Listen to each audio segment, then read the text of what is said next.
नहमदुहु व नुसल्ली अला रसूलिहिल करीम अम्मा बाद फ़ाउज़ु बिल्लाहि मिनश शैतानिर रजीम बिस्मिल्लाहिर रहमानिर रहीम।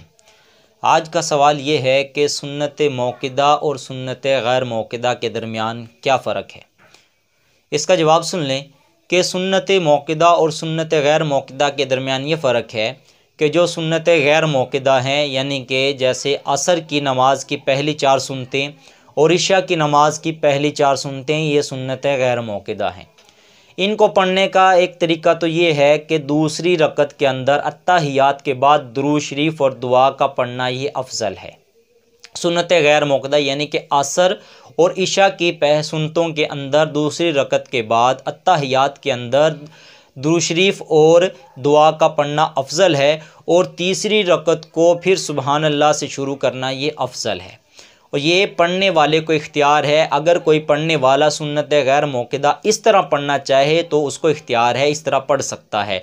लेकिन अगर वो अत्ताहियात के बाद तीसरी रकत के लिए खड़ा हो जाए और अलहम्द शरीफ से अपनी तीसरी रकत का आगाज़ करे, ये भी जायज़ है। अलबत्ता अफजल गैर मौक़िदा को अफजल तरीका पढ़ने का ये है कि उसमें दूसरी रकत के अंदर दुरूद शरीफ का पढ़ना और दुआ का पढ़ना, और फिर तीसरी रकत को सुबहान अल्लाह से शुरू करना, ये अफजल है। और ये गैर मौक़िदा को पढ़ने का अफजल तरीका है। जबकि मौक़िदा जो सुनते हैं, अगर किसी ने दूसरी रकत के अंदर मौक़िदा सुन्नतों के अंदर जैसे ज़ोहर की 4 सुन्नतें हैं, उनके अंदर दूसरी रकत के अंदर दुरूद शरीफ पढ़ ली या दुआ पढ़ ली, तो उसके लिए सजदा साहव करना लाजिम हो जाएगा। ये सुन्नत मौक़िदा का हुक्म है। और जबकि सुन्नत गैर मौक़िदा के अंदर दुरूद शरीफ और दुआ का पढ़ना अफजल है।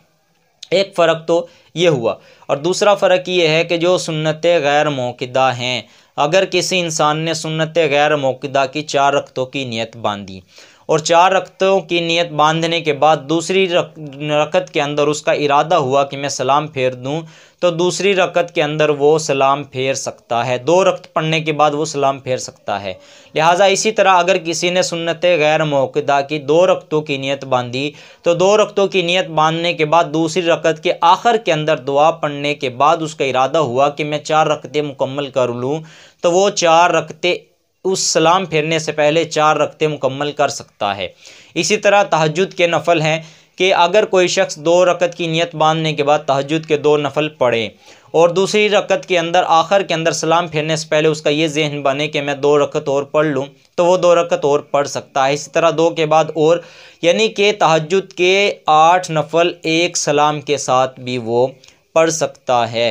लिहाजा सुन्नत मौक़िदा और सुन्नत गैर मौक़िदा के दरमियान ये फ़र्क वाज़े है।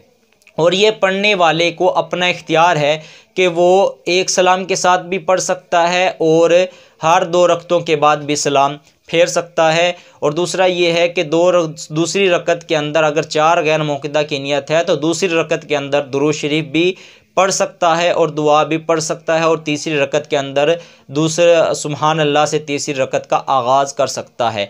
और अगर करना चाहे तो इस तरह भी कर सकता है, अगर ना चाहे तो अत्ताहियात के बाद तीसरी रकत को अलहम्द शरीफ से शुरू कर सकता है। ये पढ़ने वाले को इख्तियार है कि सुन्नत मौक़िदा और सुन्नत गैर मौक़िदा के दरमियान फ़र्क करना चाहे तो कर सकता है, अगर ना करना चाहे तो ये पढ़ने वाले को अपना इख्तियार है, जिस तरह चाहे वो इन रकतों को पढ़ सकता है।